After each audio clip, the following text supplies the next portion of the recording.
Something huge is sliding through the outer darkness toward our Sunday. It is not a flashy bullet, just slow and inevitable.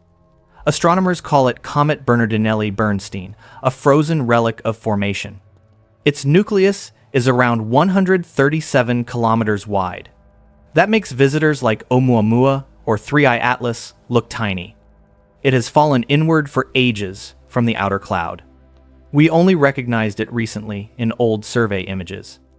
By the end, you will see why this giant might rewrite our picture of the solar system. So tap like, hit subscribe, and come with me into the dark. Imagine you are an astronomer who spends a career studying comets. You watch small, icy bodies sweep in from the outer reaches, flare near the sun, then fade back into the black. You know their behavior. You know their usual sizes. Most are a few kilometers across, maybe 10 if you are lucky. Interesting, beautiful, but small. In that world, a 130-plus kilometer nucleus is not just big, it is a problem. The story of Bernardinelli Bernstein begins quietly, deep in the data archive. Between 2013 and 2019, the Dark Energy Survey mapped the southern sky again and again, hunting for clues about cosmic expansion, not comets. Years later, two researchers reprocessed those images, looking for moving dots. One faint speck shifted against the background stars in just the right way. At first, it looked like just another distant object. Nothing urgent, no alarm bells. Then the team calculated the orbit and brightness more carefully. This thing was far away, far beyond Saturn, yet brighter than it should have been at that distance. As more images were linked together, the apparent motion traced out an enormous ellipse around the Sunday. The designation came first, the usual string of letters and numbers, C2014UN271. The human name followed, Bernardinelli Bernstein, after the two people who pulled it out of the noise. The more we measured, the stranger it looked. Using the Hubble Space Telescope, astronomers tried to separate the fuzzy coma from the solid nucleus. After careful modeling, they estimated a chunk of rock and ice, perhaps 120 to 150 kilometers wide. That is roughly the distance a jet would cover in an hour at cruising speed. It is larger than many known moons. It is several times the size of typical comet celebrities like Halley. In terms of mass, it could be 10,000 times heftier than a small comet from the inner cloud. Comets are supposed to be the crumbs of planet making. They are leftovers, icy rubble that never grew big enough to become worlds. Our standard picture says they formed as loose piles of ice and dust, gently glued together, drifting beyond the giant planets. A body as large and smooth as Bernardinelli Bernstein does not fit neatly into that category. Its gravity is strong enough to pull itself into a rounded shape. Its interior may have layered over time. That makes it feel less like a crumb and more like a half-finished world that was thrown out of the kitchen. Where did it come from? All signs point to the distant cloud that surrounds our system like a shell, a reservoir of trillions of icy bodies that stretches almost a light year from the Sunday. For billions of years, Bernardinelli Bernstein likely moved through that deep freeze, far beyond the reach of any telescope on Earth. Out there, the sun is just one bright star among many. Orbits take millions of years. Changes are slow. Objects are supposed to sleep. Yet this one woke up. One of the first clues that something was off came from simple brightness measurements. Bernardinelli Bernstein was already active long before it reached the realm of the giant planets. Normally, comets begin to vent water vapor when they get near Jupiter and Saturn, where sunlight is strong enough to warm their surfaces above the deep freeze. But this object was brightening even farther out, at distances where water ice should be rock hard. Like a freezer that starts to fog before you open the door, it glowed when models said it should stay dark. Later, radio observations would reveal carbon monoxide jets as the likely cause, but even before that, the behavior hinted at a huge internal supply of very volatile ices. That, in turn, implied a different kind of history. Bernardinelli Bernstein had stayed so cold for so long that delicate molecules survived untouched for the entire age of the solar system. As it drifted inward, those stores began to leak, turning the comet into a slowly breathing thing long before its real show near perihelion. Then there is the timing. For most of human history, we had no idea such giants existed. Only in the last decade have sky surveys become sensitive enough to spot faint moving objects in the outer dark. In roughly the same window, we have watched interstellar objects like Oumuamua and Borisov sweep through, and we have begun to suspect that the distant cloud may be more crowded and more dynamic than our textbooks suggested. Bernardinelli Bernstein arrives right into that moment of doubt, as if on cue. Of course, there is no script, no cosmic storyteller choosing dramatic entries. Yet it is hard not to feel a little targeted when the biggest comet nucleus ever seen chooses to swing inward exactly when we finally have the tools to notice it. If our instruments had been slightly worse, this giant would have passed unnoticed, a ghost in the dark. Instead, we see it, and now we have to explain it. So this is where we stand. A body the size of a small city-state, heavier than 10,000 familiar comets glued together, has been dislodged from the deepest reservoir around our sunday. It is active at distances where comets should sleep. Its sheer scale hints at planet-building and planet-breaking events in the young solar system that we still do not fully understand. And we have caught it in the act, halfway between eternal sleep and its one close brush with sunlight. The obvious question is simple and unnerving. What pushed something this massive out of its ancient orbit? In the next part, we will follow that question back into the dark and ask what kind of forces can wake a giant like this from a billion-year sleep. Picture the solar system not as a flat map with neat planet orbits, but as a tiny glowing core wrapped in a vast invisible shell. That shell is the outer cloud. It begins far beyond Neptune and stretches almost a full light year into space. Out there, the sun is just one bright point among many. Its gravity is weak. Orbits take millions of years. Nothing happens fast. In that region, ice is king. Comets are deep frozen time capsules, locked at temperatures close to absolute zero. They drift slowly on elongated paths, barely moving against the starry background. For billions of years, a body like Bernardinelli Bernstein could circle the sun once or twice and never come close to the planets. In most models, these giants are museum pieces preserved in place. They are not supposed to get stirred very often. So when we say Bernardinelli Bernstein has been falling inward for a long time, we are really saying something disturbed it. Something nudged a stable orbit just enough that, over countless loops, the path elongated until one end dipped closer and closer to the sunday. On human timescales, that looks like a sudden awakening. On cosmic timescales, it is a slow-motion slide that began ages ago. The puzzle is what started the slide. One idea points to the galaxy itself. Our solar system orbits the center of the Milky Way, plunging in and out of the galactic plane like a slow pendulum. The combined gravity of stars, gas, and dark matter creates what astronomers call galactic tides. They are like ocean tides on Earth, but operating on clouds of comets rather than on water. When the sun passes through certain regions of the galaxy, these tides grow stronger and can tug on the outer cloud. In some models, those tides do not pull steadily. They pulse. Roughly every tens of millions of years, the geometry lines up in a way that delivers a stronger kick to the distant cloud. A wave of comets is shaken loose. Most are small, a few are huge. Bernardinelli Bernstein could be one of those. A giant that started drifting inward long before humans evolved, the delayed result of a past galactic tide peak. Another suspect is a passing star. The sun was born in a crowded stellar nursery.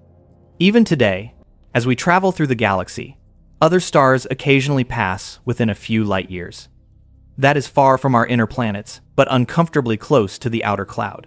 A star with even a fraction of the sun's mass, sweeping by at a few thousand astronomical units, can stretch and twist the orbits of distant comets.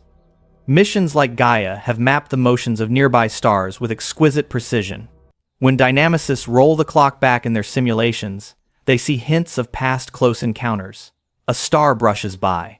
The cloud ripples. Some objects are flung out into interstellar space. Others are nudged inward onto long, slow dives. If Bernardinelli Bernstein began its inward journey because of such a visit, then we are watching a story that started hundreds of millions of years ago finally play its last act. There is also the quieter view. No big event, no dramatic encounter, just gravity doing what gravity does. Even in a calm outer cloud, objects tug on one another very gently.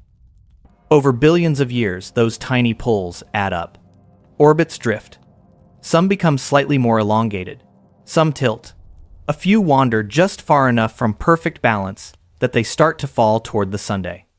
In that picture, Bernardinelli Bernstein is the outcome of cosmic patience rather than cosmic violence.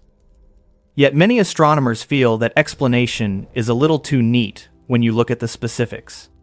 This is not a modest ice ball, but one of the largest comet-like objects ever seen on a path that slices the planetary system almost at right angles. Its inward arrival happens to coincide with an era when we are suddenly seeing interstellar wanderers and unusual comets at a rate that makes statisticians frown. At some point, coincidence begins to look like a pattern. That suspicion has fueled more speculative ideas. Perhaps there is a hidden massive body far beyond Neptune, a planet-sized object, or a cluster of smaller objects whose collective pull occasionally stirs the outer cloud.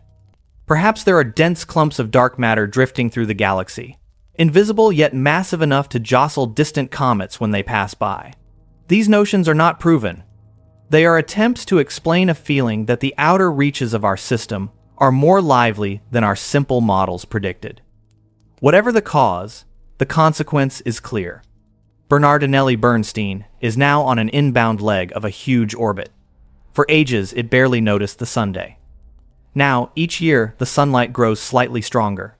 Deep frozen ices begin to warm. Hypervolatile molecules like carbon monoxide start to seep out through cracks in the crust. The giant that slept in darkness is slowly, silently waking up. That is not just an interesting detail. It is a warning. If one giant can be shaken loose, others can too. The outer cloud likely holds countless objects of similar or greater size. Most will never come close enough to matter to us. But the same unknown forces that change this orbit could, over long times, send another giant on a path that crosses not just the realm of Saturn, but the realm of Earth. For now, Bernardinelli Bernstein is not a threat. Its closest approach will stay near the orbit of Saturn. Yet, the mystery of what woke it touches something deeper. Our ability to predict the future of our solar system depends on understanding the processes that disturb the outer cloud. If we do not know what nudged this giant, we cannot be sure what other stories are already in motion beyond our sight. In the next part, we will stop looking at the wake-up call and look instead at the path itself. Because hidden inside Bernardinelli, Bernstein's orbit is another unsettling clue. This thing is not just coming in. It is coming in on a path that slices straight through the solar system from above, almost like it was dropped in from a different world. Orbits are like handwriting. Every loop around the sun encodes a little of an object's past. When you line up those loops for the planets, asteroids, and most comets, you see a pattern. Almost everything moves in the same flattened disk, a thin cosmic record where nearly all the tracks lie within a few degrees of one another. That disk is the plane of the solar system, the ecliptic. It is the fossil of the spinning cloud of gas and dust that formed the sun and its worlds. Bernardinelli Bernstein ignores that script. When astronomers solved for its orbit, they found that the plane of its path is tilted almost 95 degrees relative to the ecliptic. The planets are running laps on a racetrack. Bernardinelli Bernstein is diving through the stadium from the upper stands, threading the track at a steep angle. It is not coming in behind the plane of the solar system or ahead of it. It is slicing across it. That strange tilt matters. In a calm disk of formation, objects inherit similar inclinations. To knock something into a near perpendicular orbit, you usually need violence. A strong gravitational encounter that kicks it out of the original plane. A close pass by a giant planet. A shove from a passing star. Or a complicated combination of many small tugs spread over deep time. One family of models paints the outer cloud as pure chaos. Over billions of years, passing stars and galactic tides have stirred that region like a pot of soup. Orbits get twisted, flipped, randomized. By now, in that picture, objects move on paths with every possible tilt. High inclination is not surprising. Bernardinelli Bernstein would simply be one of many. a natural byproduct of cosmic roughhousing. There is another possibility: capture. The early sun did not form alone. It was born in a cluster, surrounded by siblings, other stars with their own budding planets and clouds of debris. In those crowded conditions, objects can be traded. A comet that once orbited a different star can drift close enough to feel the gravity of the young sun and be stolen. Its old orbit is erased. A new gigantic orbit around our star is written instead. If Bernardinelli Bernstein began life around another star, its odd inclination would make sense. It would not reflect the flat disk that formed our planets. It would remember the geometry of a different system entirely. After capture, billions of years of slow perturbations could stretch that orbit into the extreme path we see now. In that story, Bernardinelli Bernstein is not just a fossil of our own formation. It is a refugee carrying the chemistry of somewhere else. Right now, we have no direct proof of capture. The orbit is bound to the Sunday. It is a stretched ellipse, not a one-time flyby like truly interstellar objects such as Oumuamua or 3I Atlas. But bound does not mean native. It only means that at some point in the past, the sun's gravity won the tug-of-war and kept it. The shape and tilt of the orbit also change how Bernardinelli Bernstein interacts with the rest of the solar system on this inbound pass. As it descends toward perihelion, it will cross the orbital planes of the giant planets. Each crossing is a chance for a small additional nudge. Saturn, Jupiter, even Uranus and Neptune can tweak the path slightly with their gravity. Most of those tugs will be tiny, but over millions of years they can add up to big changes when the comet climbs back outward. Celestial mechanics has a concept called resonance. When two bodies circle a central mass in periods that are simple ratios of one another, they can exchange energy in a steady, rhythmic way. Over long times, that rhythm can carve gaps in asteroid belts, pump up orbital eccentricities, and lock in patterns. If Bernardinelli Bernstein spends enough time with an orbital period related to that of one of the giants, the planet's gravity could sculpt its path in ways that are hard to undo.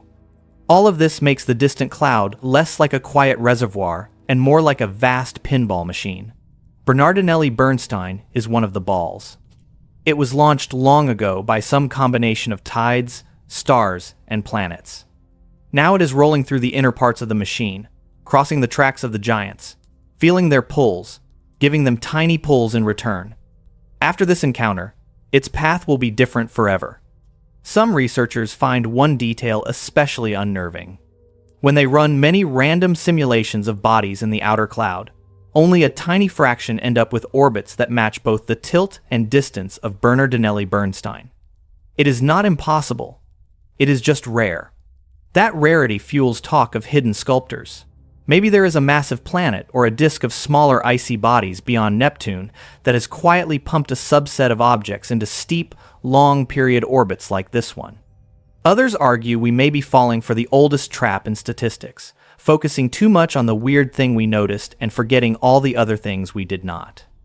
In a cloud of trillions, some orbits will be extreme, simply by chance. We are paying attention to Bernardinelli Bernstein, precisely because it is odd. In that view, the orbit is a reminder that rare does not mean impossible. It does not require a secret planet. It just requires patience. Either way, the orbit is not just a line in a database. It is a story. A story that begins in the distant cloud, far beyond where our planets roam. A story that likely passes through encounters with stars, with the galactic tide, with the giant planets of our own system. And now that story is intersecting ours. We have talked about where Bernardinelli Bernstein might have come from, and how its path through space became so strange. Next, we dive inward, past the orbit and down into the body itself, to ask what kind of object can survive that long in the dark and still unleash powerful jets from its surface the moment sunlight returns. From far away, Bernardinelli Bernstein looks simple. A fuzzy dot with a faint tail, just another comet. The real shock comes when you try to imagine what is inside that dot. We cannot crack it open. We cannot send a drill. All we have are photons and a lot of patience. Yet even with that limitation, the picture forming inside this object is far stranger than anyone expected. The first big clue came from the Hubble Space Telescope. Hubble cannot resolve fine surface details at those distances, but it can separate the bright surrounding haze from the central core. When astronomers modeled the light, subtracted the coma, and isolated the nucleus, something surprising emerged. Bernardinelli Bernstein is not a jagged, potato-shaped lump. It is nearly spherical. Smooth. Uniform. Small comets do not look like that. When we have flown past them with spacecraft, they resemble misshapen rubble piles. They are stitched together from boulders and dust, held only lightly by weak gravity. Bernardinelli Bernstein is different. To pull itself into a sphere, its gravity had to be strong enough over time to pull material inward, to soften the edges, to iron out the big bumps. That points to a body with real internal structure, not just a loose pile of chunks. In planetary science, there is a threshold where gravity wins over rigidity, and objects relax into roundness. Worlds that cross that line can start to behave like tiny planets. Dense material sinks inward, lighter ices float upward, layers form. The nearly spherical silhouette of Bernardinelli Bernstein hints that it may have crossed at least partway over that line. It may have an outer crust, an icy mantle, and deeper pockets of different material arranged in shells. Radio observations added a second, even more important clue. In the high desert of Chile, the Atacama Large Millimeter Array turned its many dishes toward this distant visitor. Instead of just seeing a bland blur of cold dust, it picked up distinct emissions from carbon monoxide gas. More than that, it mapped where the gas was coming from. Not everywhere. Specific regions. Persistent jets. Carbon monoxide is what astronomers call a hypervolatile. It turns directly from solid to gas at extremely low temperatures, far colder than water ice can tolerate. The fact that Bernardinelli Bernstein is venting carbon monoxide strongly, while still tens of astronomical units from the Sun, tells us it holds vast internal stores of this fragile ice. Most comets lose these early in their lives. This one somehow kept them bottled up for billions of years. To explain that, researchers have proposed a layered chemistry model. Picture the interior of Bernardinelli Bernstein like an onion. The outermost rind is a crust of darker, tougher material. Below that is a region rich in water ice mixed with organic molecules. Deeper still lies carbon dioxide ice. Beneath that, in pockets and veins, lie reservoirs of carbon monoxide and other extremely volatile compounds. Each layer formed at a different temperature in the early solar system, and each layer wakes up at a different distance from the sunday. As the comet drifts inward, sunlight slowly works its way down this stack. First, only the most delicate ices near the surface respond. Carbon monoxide begins to sublimate through any cracks it can find. That is the stage we are in now. Later, as the comet gets closer, less volatile ices will start to warm. Water will join the outflow. The coma will grow thicker. The jets will change character. The whole behavior of the object will evolve as if someone is turning a hidden dial. There is another twist. Some laboratory work suggests that certain gases can be trapped inside special crystalline forms of ice. At very low temperatures, those crystals can lock gas in place for eons. Warm them just a little, and the crystals rearrange, suddenly releasing their trapped cargo. If Bernardinelli Bernstein contains such phase-trapped volatiles, we would expect gas to erupt from specific depths at specific temperatures, almost like underground pockets popping one by one. Mechanically, that is a recipe for stress. Gas building up under a rigid crust can fracture the surface. Cracks open, fissures widen. Those fissures become jets, focused nozzles that blast material into space. Over time, as more gas escapes, the internal pressure drops, and the vents can shut down, while new ones open elsewhere. The crust may sag or collapse above old voids. In extreme cases, whole blocks can break off. On small comets, this process produces chaotic, flickering behavior. Jets turn on and off. Rotation speeds change. Pieces split away. Bernardinelli Bernstein seems calmer. Its carbon monoxide jets appear in consistent regions and remain active over long stretches of time. That does not make it artificial. it makes it organized. It hints at a more coherent internal plumbing system, shaped not by a few random cracks, but by a long history of slow heating, freezing, and refreezing. That picture starts to sound less like a simple comet and more like a scaled-down icy moon. Many moons in the outer solar system show evidence of cryovolcanism, eruptions of cold material driven by internal heat. Their engines are tidal flexing or radioactive decay in rocky cores. Bernardinelli Bernstein is too isolated for tides, so if it has anything similar, the driver would be slow radioactive heating inside whatever rock it contains. Over billions of years, even a little of that heat can rearrange an interior. If this is right, Bernardinelli Bernstein is a hybrid. It behaves like a comet on the outside, with a coma and jets and a long eccentric orbit. On the inside, it may be more like a dwarf planet embryo, a nearly round body with layers, faults, and evolving internal chemistry. That hybrid nature matters because it means the show near perihelion could be much more dramatic than a simple scaling up of a normal comet. Layers might peel, jets might reroute, surface regions might collapse or flare in ways we have never seen. The classification questions may sound academic, but they drive real decisions. If we treat Bernardinelli Bernstein as just a big comet, we might settle for a few distant observations and move on. If we treat it as a missing link between comets and icy worlds, then suddenly it becomes a prime target for missions, a key data point for how planets grow and how the distant cloud is built. For now, all of that complexity remains hidden under hundreds of meters, maybe kilometers, of ancient ice and dust. Our best telescopes can only hint at the interior through its surface activity. And that activity is about to change much faster as the comet enters warmer regions. In the next part, we will step back from the structure and look at the timeline. The slow but urgent countdown as Bernardinelli Bernstein glides inward, and our chance to see its original self begins to evaporate. Imagine a skyscraper made of dirty ice gliding through space. It is not racing. It is drifting. Yet every year that passes, the physics inside that skyscraper changes. That is Bernardinelli Bernstein. On human timescales, it feels frozen in slow motion. On scientific timescales, the clock is ticking fast. Our chance to see it in anything like its original state is already slipping away. When astronomers first noticed it in dark energy survey data from the middle of the last decade, the comet had already been on its inward journey for a very long time. Its orbit reaches out into the distant cloud and loops back in over millions of years.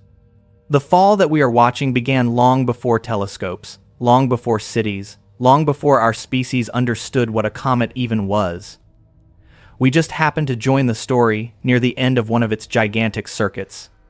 Right now, Bernardinelli Bernstein is still far from the Sunday. During recent observations, it sat around 16 to 18 astronomical units away. Neptune circles at about 30 astronomical units, Saturn around 9.5, Jupiter near 5. So this giant is threading the outer neighborhood between Neptune and Saturn, slowly drawing closer. Its motion is steady, but not dramatic, a few kilometers per second relative to the Sun, yet over the course of a year that adds up to hundreds of millions of kilometers covered. We know roughly where it is going.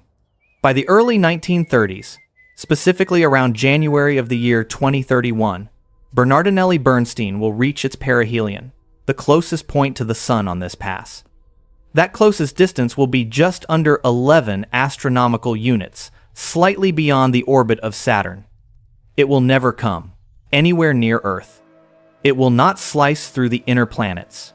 For planetary safety, this is a benign event. For science, it is a gold rush. The reason is simple. As the comet approaches the Sun, its surface and subsurface layers will be driven through a series of temperature thresholds. Right now, at large distances, carbon monoxide and other very volatile ices are doing most of the work. They are the ones turning to gas and venting through cracks. Closer in, water ice will begin to join them. When that happens, the coma will swell and thicken. Dust will flood out. The nucleus will be wrapped in its own exhaust. From a telescope's point of view, that is both beautiful and frustrating. A bright active comet is spectacular. It is also hard to see through. The sharp boundary of the nucleus blurs into a glowing cloud. Subtle clues about shape, rotation, and surface structure get smeared out. If you want to study the interior architecture of Bernardinelli Bernstein, your best chance is before the coma becomes overwhelming. That means the next few years, not the last few months before perihelion. Astronomers know this, which is why the object now competes for time on some of the most powerful instruments we have. Hubble is watching its brightness and coma shape. Radio arrays listen for the signatures of different gases. Large optical telescopes track small changes in spin and activity. Future observatories, including next-generation survey telescopes, will add even more eyes to the effort. Every new data set is like one more medical scan of a patient whose condition is changing every visit. There is another layer of urgency. Some comets do not survive their close approaches. As internal pressures rise and venting patterns shift, stresses can build.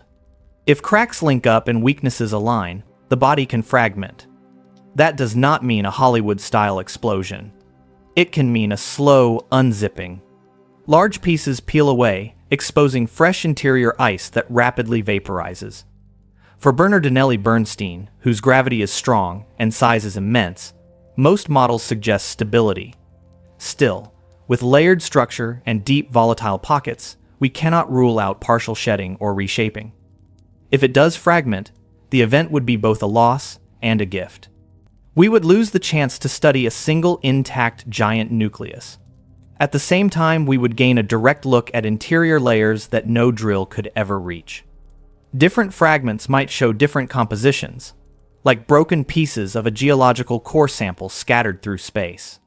Telescopes would be able to watch those fresh surfaces evolve in real time as sunlight hits ices that have been sealed away since the birth of the solar system. Even if it stays together, Bernardinelli Bernstein will become a more familiar presence as perihelion draws near. By 2030 or so, it may brighten enough that serious amateur astronomers with decent telescopes can pick it out in the outer sky, not a naked eye marvel, hanging over cities, but a faint ghost that anyone determined enough can hunt down. The idea that people in backyards could watch a small moon-sized comet glowing near the orbit of Saturn is extraordinary in itself. After perihelion, the story winds down quickly on human timescales. The comet will begin its long climb back outward. Activity will fade as it returns to colder regions. Its orbital period is measured in millions of years. Once it leaves the realm where we can study it easily, it will not return for longer than our species has existed. This is the only pass through the outer planetary region we will witness. For all practical purposes, we get one shot. That combination of slow motion and one time only is what makes Bernardinelli Bernstein feel so urgent. We have enough time to prepare observations, to coordinate instruments, maybe to dream about missions. We do not have enough time to waste years debating whether the object is interesting. It already is. The real question is what else it might be telling us about the population it came from. Because Bernardinelli Bernstein is not falling inward alone. In the last decade, a handful of other strange visitors have appeared on the charts, each carrying its own set of anomalies. In the next part, we will step back even further and ask whether this giant is part of a larger pattern, a sign that something has been shaking the outer reaches of our solar system more strongly and more recently than we ever imagined. Patterns are the universe tapping us on the shoulder. One odd object can be a curiosity. A string of them starts to feel like a message.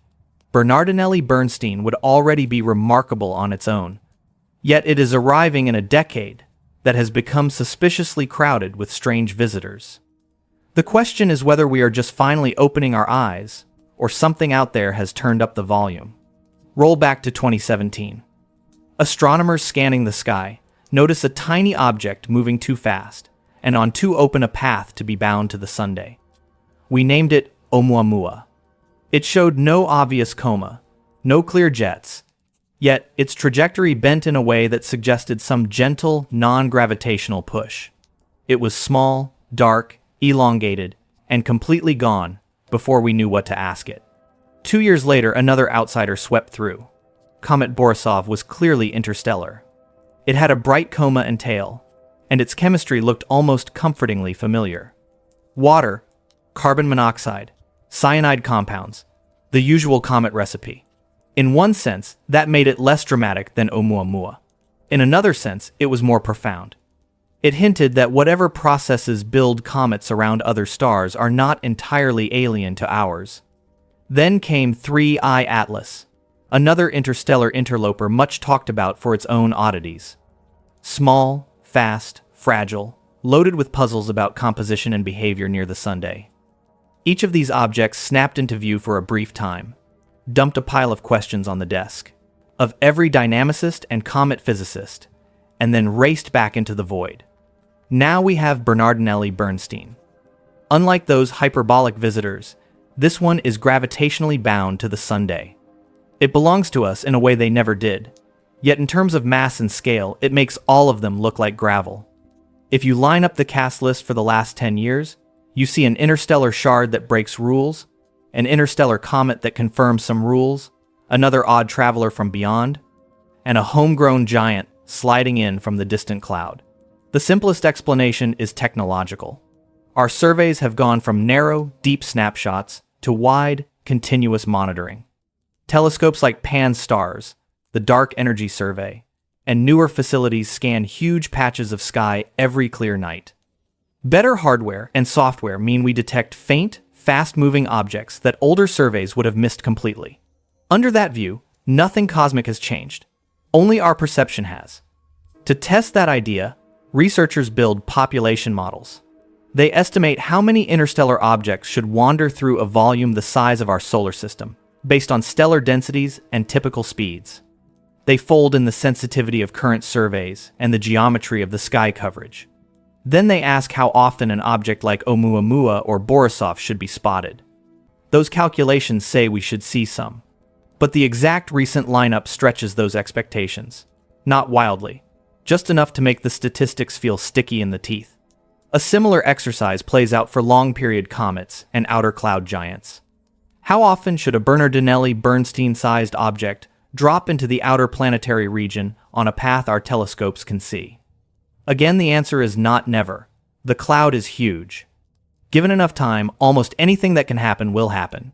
Yet when you factor in survey coverage and detection limits, catching one in this particular technological window begins to look a little lucky. Maybe we are lucky.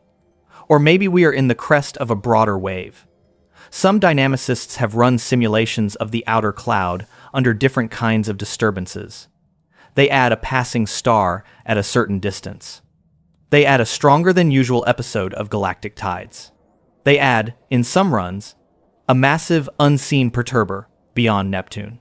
In many of those scenarios, inward comets do not trickle in smoothly. They arrive in pulses. For tens of millions of years, the cloud is quiet. Then a disturbance sends a flurry of bodies inward.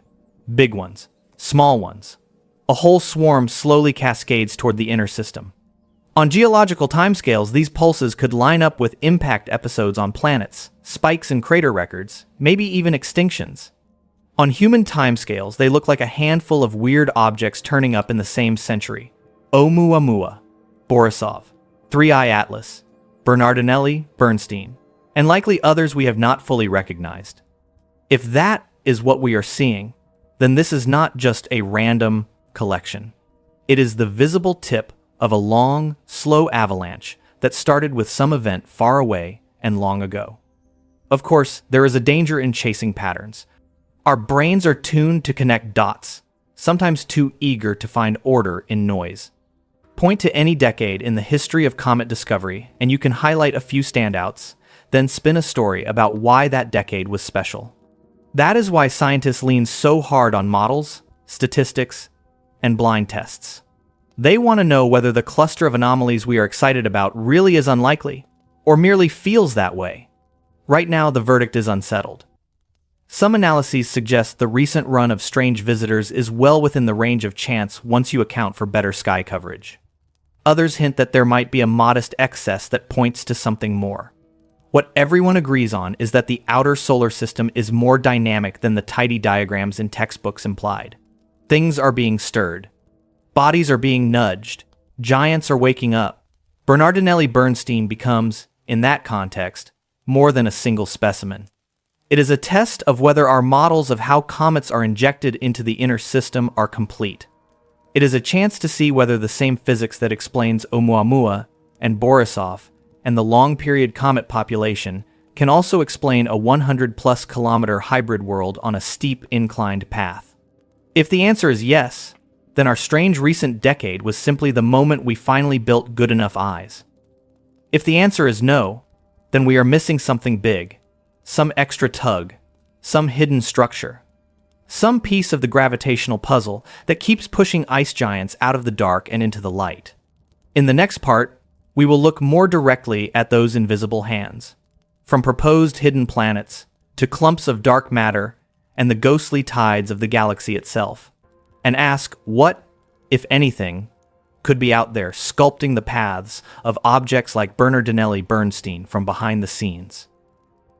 If Bernardinelli Bernstein is a pinball, something had to tilt the machine.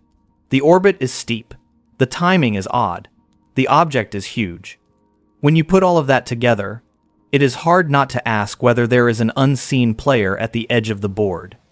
Over the last decade, astronomers have been quietly arguing about what that unseen player might be. A hidden planet, a massive disk of icy bodies, clumps of invisible matter, or just gravity playing long, slow tricks at scales we have not fully appreciated. The most famous suspect has a name that sounds like a ghost story: Planet 9. The idea surfaced when researchers noticed that several distant trans-Neptunian objects shared a strange alignment. Their closest approach points to the Sun, clustered in the same region of space. In a random cloud, those angles should smear out. Here, they seem to point the same way, as if something massive were hurting them. The simplest explanation was a planet several times, heavier than Earth, far beyond Neptune, on a stretched and tilted orbit of its own. In this picture, Planet 9 is a bully in the dark. It never comes anywhere near the inner planets, but its slow, persistent pull sculpts the orbits of objects in the distant disk and cloud. Over millions of years, it can pump some bodies into higher inclinations, stretch their ellipses, and occasionally send one over the edge into a long plunge inward. Bernardinelli Bernstein could be one of those victims. Its steep orbit and huge size, a calling card from a world we have yet to see. The trouble is that seeing it has proven brutally hard. Astronomers have combed the predicted regions of sky with large telescopes, searching for a faint, slow, moving point of light. Survey after survey has turned up nothing that clearly fits. That does not kill the hypothesis. A planet that distant could be much dimmer than expected. It could be hiding in a crowded star field. It could be in a part of the sky our surveys have not yet covered deeply. But every null result tightens the corner it can hide in and makes some people wonder whether the pattern that inspired the idea was a statistical mirage. In response, other models stepped in.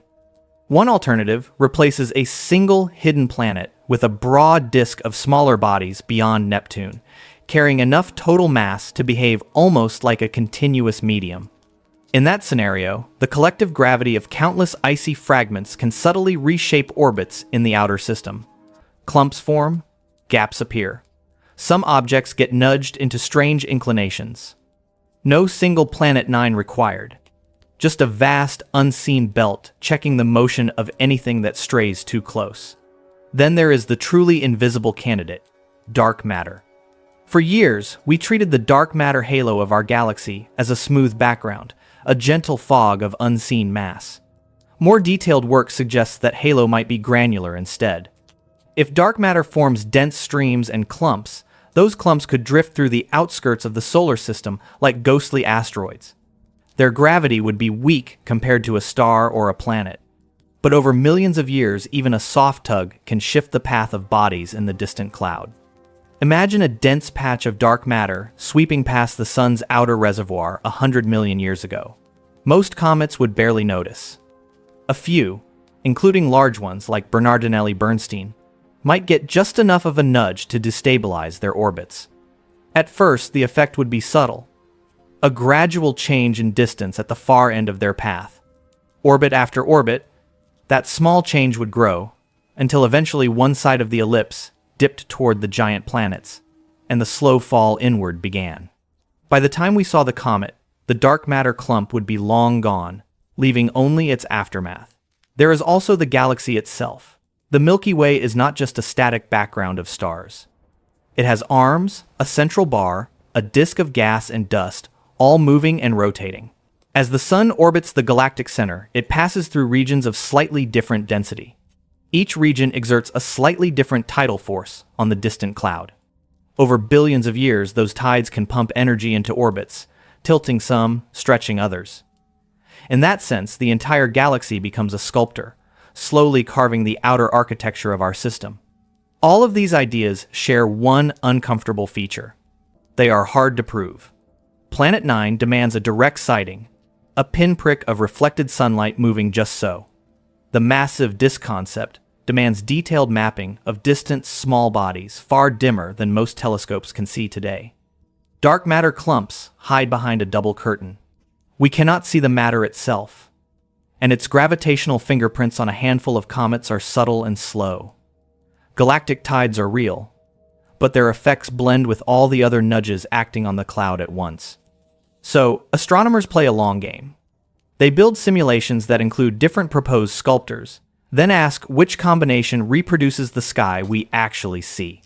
A model with no hidden players might produce too few steeply inclined orbits. A model with a heavy Planet 9 might produce too many. A model with granular dark matter might create distinctive clusters. Step by step, run by run, they try to narrow the field. Bernardinelli Bernstein is one of the test cases. If your invisible architect cannot produce a comet like this with the right orbit and timing, your architect is probably wrong. There is also a philosophical tension under all of this. We like simple stories. One hidden planet that explains everything feels clean and satisfying. A messy combination of tides, stars, clumps, and long-term diffusion feels unsatisfying, even if it matches the data better. Nature, unfortunately for our taste, often chooses messy. The outer solar system may be the sum of many small shoves, rather than the signature of one giant hidden hand. Yet even the messy picture is humbling. It means Bernardinelli Bernstein's path is the product of influences that span from the scale of undiscovered icy bodies to the scale of the entire galaxy. This one comet may have been shaped by a passing sibling star in the Sun's youth, by the slow pull of spiral arms, by encounters with giant planets, and maybe by forms of matter we still do not fully understand. Seen that way, Bernardinelli Bernstein stops being just a local oddity and becomes a messenger from a whole network of invisible forces. Which brings us to the strangest set of speculations of all. Because whenever people see patterns and hidden hands, a certain question eventually surfaces. What if the sculptor is not just gravity? What if something about this object is not natural? In the next part, we will step carefully into that territory and separate the science from the storytelling around artificial comets and engineered worlds. Whenever something in astronomy looks wrong, a familiar whisper starts to spread. What if it is not natural? Bernardinelli Bernstein is big, strangely tilted, oddly stable compared with skittish little comets. It is exactly the kind of object that invites late-night speculation about alien engineering and hidden probes. Those stories spread fast. If we ignore them, they grow teeth. So, the best way to handle them is simple. Put the wild ideas under the same bright light we use for everything else and see what survives. The first claim people point to is its brightness behavior. Many small comets flicker. As they rotate and vent gas from irregular surfaces, they brighten and fade in jagged patterns. Bernardinelli Bernstein so far looks calmer. Its light changes appear smoother, more regular, almost as if the object were a rigid constructed shell rather than a lumpy rubble pile. To some minds, that smells like design. Smoothness feels engineered. The physics answer is less dramatic and more satisfying. Inertia matters. A body more than 100 kilometers wide has a lot of it. It tends to rotate slowly and evenly. Local jets and surface bumps still play a role, but their effect on the overall brightness curve averages out. It is like comparing the wobble of a toy rock to the steady spin of a planet. The big one looks calmer because gravity and momentum are smoothing out the noise. Bernardinelli Bernstein does not need metal beams or alien control systems to rotate quietly. It just needs mass. The second favorite claim centers on the jets. Radio maps show that carbon monoxide gas is not leaking from everywhere at once. It erupts from specific regions that remain active over long periods. To someone already primed for an artificial story, that can look like exhaust vents on a machine, carefully placed and regulated. A natural comet, they argue, should be messy, with random patches turning on and off. Except that is not how real comets behave. Even small ones tend to develop persistent active areas where fractures cut through the crust and tap into subsurface volatiles. Once a vent is open, sunlight keeps it working, pass after pass, until the local supply is depleted or the geometry changes. On a giant with layered materials, those preferred vents become even more likely. The surface is not uniform. Some regions crack more easily. Some regions overlie deeper reservoirs. The result is a pattern that looks intentional but emerges from physics alone. A third line of speculation leans on the orbit. A path tilted by almost a right angle and tuned to skim just past the territory of the giant planets feels, to some, like a deliberate survey trajectory. The fantasy goes like this. An advanced civilization wants a slow, long baseline look at a planetary system. They send a hardened object in on a steep orbit that crosses the planetary plane, spends time near the giants, then glides back out. Hide it in plain sight as a comet and no one suspects a thing. It is a clever story, but it runs straight into both energy, costs, and evidence. Launching a 137-kilometer-wide probe would be absurdly expensive in any plausible technology we can imagine. It would require more material and energy than building entire fleets of smaller craft. An advanced species might not care about budgets the way we do, but basic efficiency does not disappear. If you can build star-spanning technology, you can probably design something subtler than a flying mountain of ice. More importantly, when we look at Bernardinelli Bernstein with the tools that actually test for artificiality, nothing jumps out. Its spectrum shows normal cometary ices and dust, carbon monoxide, likely carbon dioxide, water, organic molecules of the sort we see in other icy bodies, no obvious exotic alloys, no excess heat that would hint at internal machinery, no narrowband radio signals screaming for attention, just the blended hiss of natural outgassing. That does not mean it is impossible for a super advanced builder to hide perfectly. It means the hypothesis is not needed. Science moves by asking what simplest picture explains the data we have. So far, everything unusual about Bernardinelli Bernstein can be traced back to size, orbit, and history. A planet embryo that ended up in the distant cloud will have deeper volatile reservoirs, a rounder shape, smoother rotation, and more organized jets than a 10-kilometer ice shard. None of that requires guidance. Still, the artificial narratives tell us something useful about ourselves. Humans are pattern machines. When we see an object that breaks the rules we were taught, our minds instantly reach for intent. We imagine designers, missions, plans. That tendency is not a flaw. It is the same instinct that helped our ancestors survive by guessing at hidden predators and invisible motives in the dark. The danger comes when we stop there, satisfied with a story instead of checking whether nature already has a better one. In a sense, Bernardinelli Bernstein is the perfect canvas for these projections. It is distant, hard to image in detail, and complex enough that any simple model feels incomplete.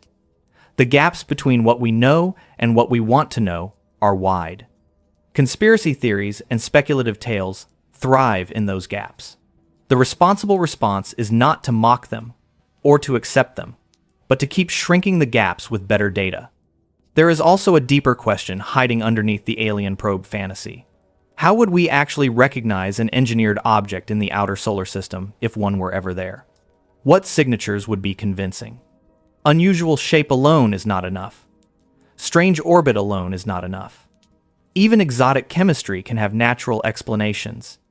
We would look for clear thermodynamic oddities, tight band emissions, patterns in time that match computation or communication, and other fingerprints of sustained energy use. Bernardinelli Bernstein shows none of those. So the picture that fits best is still the weirder kind of natural.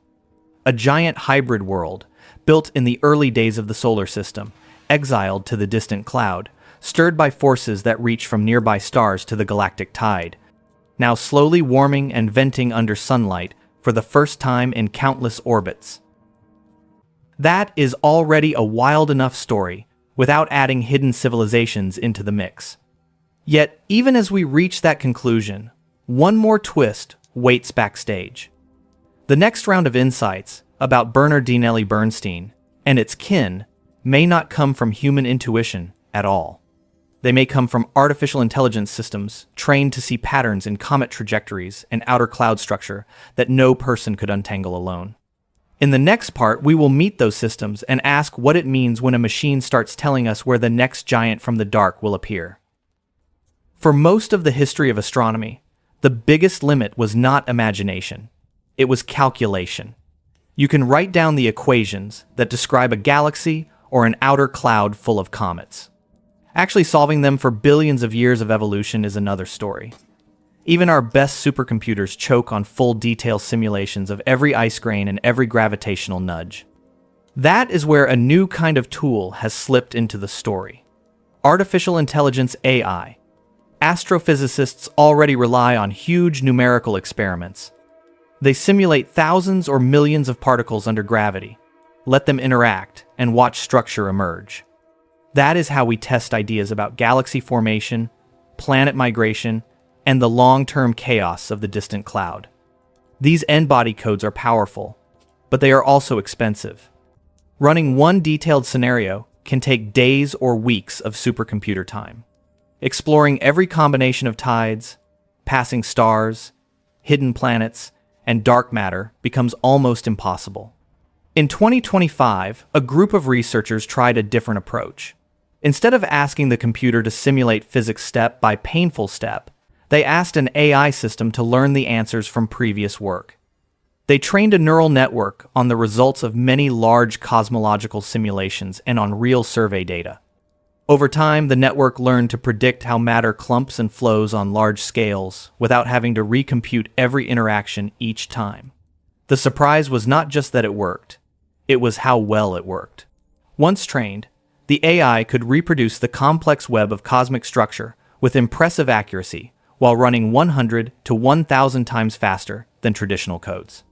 Suddenly, problems that were once out of reach seemed tractable. You could run whole libraries of what-if scenarios. What if the dark matter halo is clumpy instead of smooth? What if there is a hidden planet at a certain distance? What if stellar encounters are more frequent than we thought? Solar system dynamicists noticed and began to adapt the idea. They fed similar systems with everything we know about the distant cloud and its messengers, long-period comet orbits, arrival times, measured inclinations, positions and masses of the giant planets, models of galactic tides, all the heavy gravitational history they could encode. Then they asked the AI to learn the patterns and extrapolate. One question on almost everyone's mind was simple. Given the sky we see today, where should the next Bernardinelli Bernstein-sized object come from? The AI does not answer with poetry. It answers with probability maps. Regions of the cloud more likely to send giants inward. Directions in the sky more likely to host faint distant bodies on similar paths. Time windows when pulses of arrivals are more probable. In early experiments, the AI produced something unexpected. When it tried to match the known distribution of comets and strange visitors, it kept preferring models where arrivals did not trickle in at a steady rate. Instead, they came in waves. Quiet stretches, punctuated by bursts of activity spread over millions of years. That pattern was hinted at in old human-made models of galactic tides and stellar encounters. The AI saw it more clearly, and it connected that wave structure to objects with orbits, much like Bernardinelli Bernstein. The system also flagged odd correlations in the outer architecture. It pointed to subtle relationships between the orbits of distant trans-Neptunian objects and the parameters of the giant comet.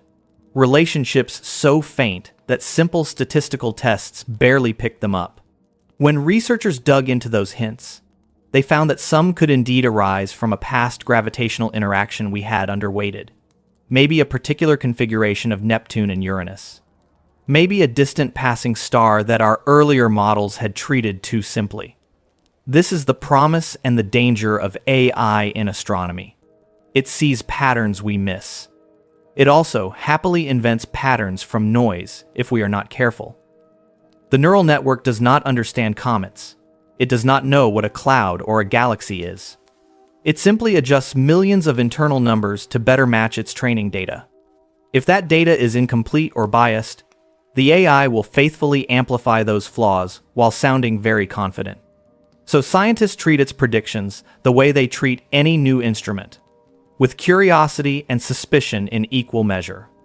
When the AI says that a certain region of the distant cloud should be denser, observers point telescopes that way and see if more objects appear. When it claims comet arrivals come in pulses, dynamicists check whether independent models and impact records on planets show similar rhythm. The goal is not to worship the black box. The goal is to use it as a fast scout, racing ahead to mark interesting territory that slower, more transparent methods can then explore. There is also a philosophical discomfort. Science has always been about more than prediction. It has been about understanding.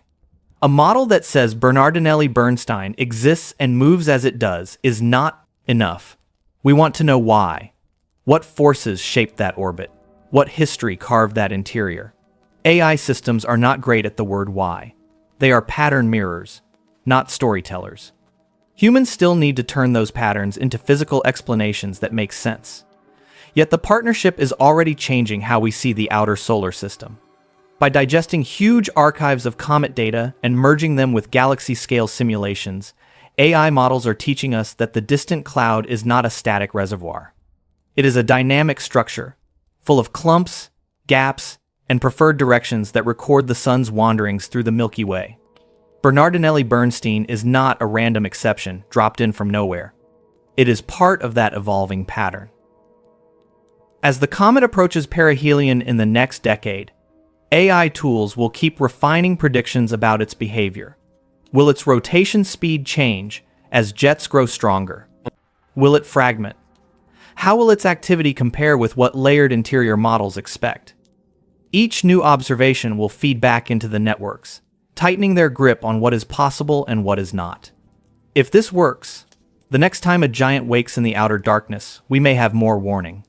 Not because we stared at every patch of sky ourselves, but because a machine trained on the story of Bernardinelli Bernstein and thousands of other objects quietly raised a flag and said, "Something big is coming from there." In the final part, we will pull all of these threads together.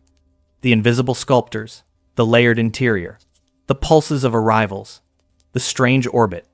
And we will ask whether Bernardinelli Bernstein is simply the latest member of a natural but wild family, or an early sign that the physics we use for the deep dark needs to be rewritten. Stand back from Bernardinelli Bernstein for a moment and look at everything we have piled onto this one object. A distant cloud that may not be quiet, galactic tides and passing stars, ghost planets and dark matter clumps, hybrid interiors and layered chemistry. Artificial intelligence systems searching for patterns we barely understand. At some point, the questions stop sounding like simple orbital mechanics and start whispering something deeper. Are we missing a piece of physics? Or are we just finally seeing how messy the known laws can be when you stretch them across billions of years and trillions of icy bodies? In 2025, one idea caught a lot of whispered attention. A young theorist suggested that inertia might not be quite as constant as we assume in very weak gravity environments. Inertia is the property that makes matter resist acceleration. In the physics we teach, it is tied directly to mass and never changes. The new proposal hinted that in regions like the outer cloud, where fields are feeble and matter is sparse, that resistance might shift just a little, not enough to notice around Earth, just enough to bend paths very far out. If that were true, comet orbits in the distant cloud would slowly drift in ways our standard models do not capture. A body like Bernardinelli Bernstein might end up on a steep, strange path without any hidden planet or dark matter clump at all. Gravity would still rule. It would simply play by slightly different rules at the edge of the system. That is the sort of idea that can make physicists both excited and deeply annoyed. Excited, because a small tweak that explains multiple puzzles at once is always tempting. Annoyed, because it tries to rewrite 3 centuries of successful dynamics in regions where data are thinnest. The pushback was fierce. Reviewers demanded hard predictions. Spacecraft in the outer solar system follow trajectories that match standard gravity extremely well once you account for tiny effects like heat, radiation, and gas leaks. If inertia really drifted out there, probes like Voyager, Pioneer, and New Horizons should have behaved differently. Most of their weird quirks have already been explained with conventional physics. There is not much room left for a hidden new term. That does not mean all radical proposals are wrong. It means they have to survive the same gauntlet as every other theory. They must make clear predictions. They must match existing data. They must outperform simpler explanations when tested. For now, ideas about variable inertia and modified gravity sit in a kind of quarantine. Interesting, worth probing, not proven. So, where does that leave Bernardinelli Bernstein? In many ways, still at the center of a giant sorting process. If models that use only known physics plus reasonable unseen masses can reproduce its orbit, timing, and behavior, then we learn 2 things. First, our tools are better than we feared. Second, nature can build planet-scale comets and send them inward without breaking any fundamental law. That alone is a big shift in how we imagine the outer solar system. If instead the object keeps defying expectations, the story changes. Suppose its orbit drifts in ways no combination of tides and planets can explain. Suppose its activity near perihelion is far more violent or gentle than layered models allow. Suppose the statistics of giants like this one continue to clash with every conventional population model. In that case, Bernardinelli Bernstein becomes evidence that something in our deep picture is off. Maybe not inertia, maybe not dark matter, but something. The job then is to pin down exactly what. There is a quiet humility in how many researchers talk about this comet in private. They will tell you all the reasons standard physics should handle it fine. They will also admit how often the universe has surprised them. We thought all planetary systems would look like ours until we found hot Jupiters and tightly packed mini Neptunes. We thought galaxies would behave under visible matter alone until they spun too fast. We thought the universe might coast or slow its expansion until distant supernovae said otherwise. Each time, reality was stranger than the neat story we had written. Bernardinelli Bernstein sits right at that boundary where confidence and curiosity collide. It is large enough, old enough, and distant enough that tiny discrepancies in our models can blow up into huge differences over time. That makes it dangerous to overinterpret. It also makes it uniquely powerful as a probe of long-term dynamics. Any theory that claims to explain the outer cloud must be able to produce something like this on the right kind of orbit. Any bold new physics that claims to tweak gravity must pass the test of leaving this object exactly where we see it. In the meantime, we do what science does best. We keep collecting data. We measure its brightness and spectrum year after year as it drifts inward. We watch how its jets evolve. We refine its orbit with every new observation. We feed those numbers into both traditional simulations and AI-driven models. We let different groups with different assumptions take their best shot at explaining it. We let time and evidence grind away the weaker ideas. No matter how that process ends, Bernardinelli Bernstein has already changed something important. It has shattered the comfortable picture of comets as small, simple leftovers. It has forced us to admit that the distant cloud can harbor bodies closer to dwarf planets than to ice balls. It has reminded us that the outer solar system is a dynamic battlefield shaped by forces that range from local planets to the structure of the Milky Way itself. When you look up at the night sky, you will not see Bernardinelli Bernstein glowing bright near the moon. Its journey is quieter than that, hidden in the reaches beyond Saturn. Yet its story is woven through almost every big question we can ask about our place in the cosmos. How did our system form? How stable is it really? What unseen masses share this space with us? Do our cherished laws of motion survive in the deepest dark? Some of those questions will outlive this comet's brief moment in our telescopes. Long after it has swung past perihelion and faded back into the black, its data will remain, feeding models and arguments for decades. Future students will scroll through plots of its orbit and light curve, not as curiosities, but as benchmarks. Did your theory of the outer cloud handle Bernardinelli Bernstein? If not, back to the drawing board. So, when you hear that a giant is slowly falling toward the sun, it is natural to think of danger. In this case, the real threat is to our complacency, not to our planet. Bernardinelli Bernstein is a reminder that the universe still has room to shock us with new kinds of worlds in familiar places. It asks us to stay curious, to keep questioning, to keep looking outward and updating our story as new evidence arrives. The next giant is out there already, somewhere in the cold. When it begins its own long glide toward the light, we will be watching with better telescopes, better models, and a little more humility, thanks to the strange, slow, massive messenger we are tracking now.